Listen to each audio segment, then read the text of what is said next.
கேள்வி ஒன்றாக இருந்தாலும் பதில் எப்படியா இருக்கும்? ஆளுக்கு ஏற்ற மாதிரி மாறுபடும். நேரில் வந்துட்டா என்ன பண்ணிடலாம்? எல்லா கேள்வியும் கேட்டு தெளிவாக, அதுக்கு தான் சத் சங்கம். என்னுடைய நோக்கம் எல்லாம் மனிதர்கள் எல்லாம் மகிழ்ச்சியாக இருக்கணும், அவ்வளோதான். கே ஹலோ கைஸ் எல்லாம் சொல்கிறாங்களா? இப்போ கே தானா? திருநங்கையா பிறந்தவருக்கு இல்லை கேனா எனக்கு புரியலையே.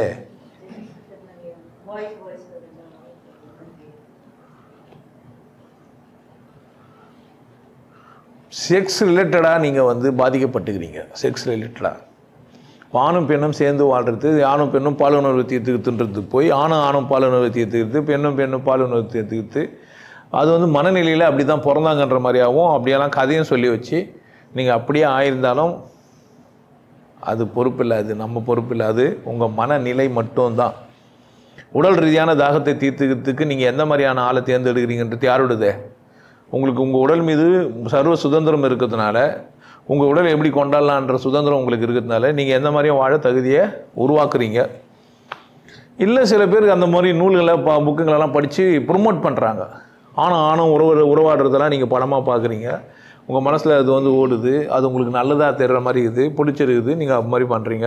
இல்லை பெண்ணும் உறவு கொள்றதெல்லாம் பார்க்குறீங்க, உங்களுக்கு நல்லா இருக்கிற மாதிரி இருக்குது, பிரச்சனை இல்லை பொழுதே இது பிள்ளையை பெற்றுக்க வேண்டியதில்லை, ஜாலியாக இருந்துக்கலாம். எவ்வளோ தூரம் தாகம் தீரும்னு எனக்கு தெரியாது. அது தனி மனித தாகத்தையும் தேவையும் பொறுத்து மாறுது. என் பயிற்சி அப்படின்னு சொன்னீங்கன்னா எல்லாருக்கும் என் பயிற்சி உதவும். ஆணுக்கு பெண்ணுக்கு 12 வயசு கிராஸ் பண்ண எல்லாருக்கும் எந்த மாதிரியான செக்ஷுவல் ரிலேஷன்ஷிப் வச்சுக்கிற ஆளுக்கும் பயிற்சி உதவும். எதெல்லாம் பண்ணோம்? இம்மிடியட்டாக ரத்தம் சுத்தமாகும். இம்மிடியட். மூக்கடைப்பு, இந்த ஆஸ்மா, இந்த மாதிரி வியாதியெல்லாம் அன்றைக்கே இருக்காது. அந்த பயிற்சி எடுக்கிற அன்றைக்கே உங்களுக்கு ஆஸ்மா இல்லை. பயிற்சி இது வரைக்கும் ஆஸ்மா நீங்கள் பேஷண்ட்டாக இருந்தீங்கன்னா பயிற்சி எடுத்த அன்றைக்கே உங்களுக்கு ஆஸ்மா இல்லை.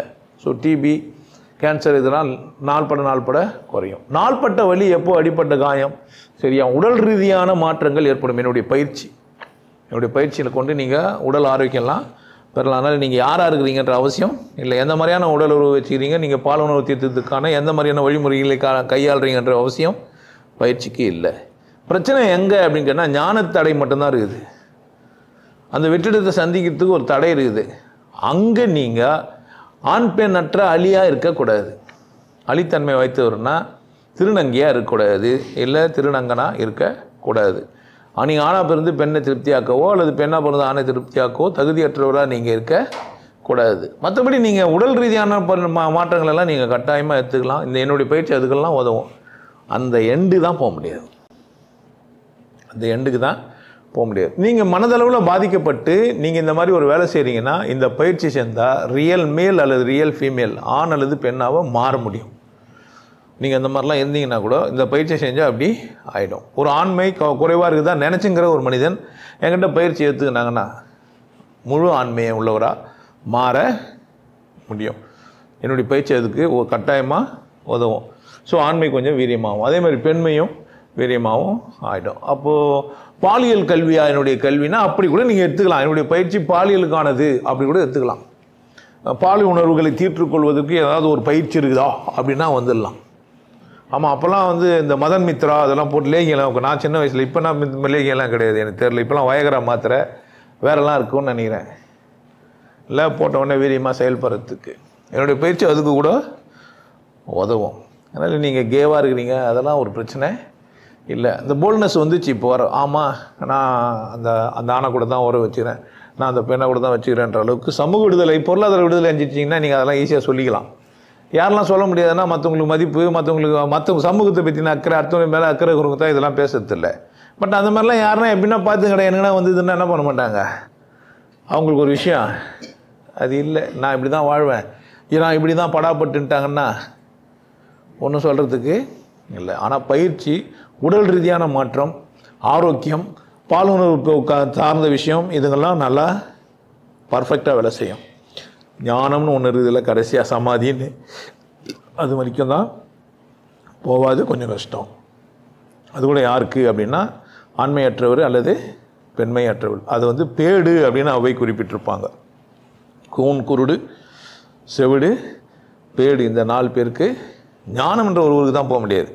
பட் ஆரோக்கியம் மற்ற வேலையெல்லாம் நடக்கும், கட்டாயம் நடக்கும்.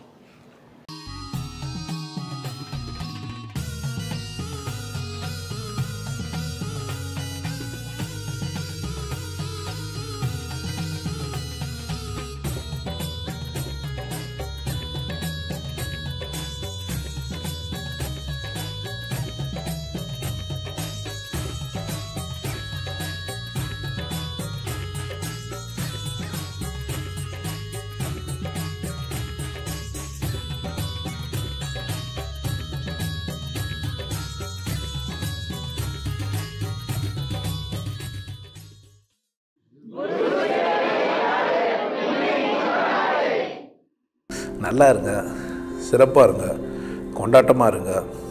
உங்களை நீங்கள் மதிப்பு மிகுந்தவராக மாற்றுறது உங்கள் கையில் தான் இருக்குது. நல்லா இருங்க. நான் ஒரு வாய்ப்பு என்னை பயன்படுத்திக்கலாம். நல்லது.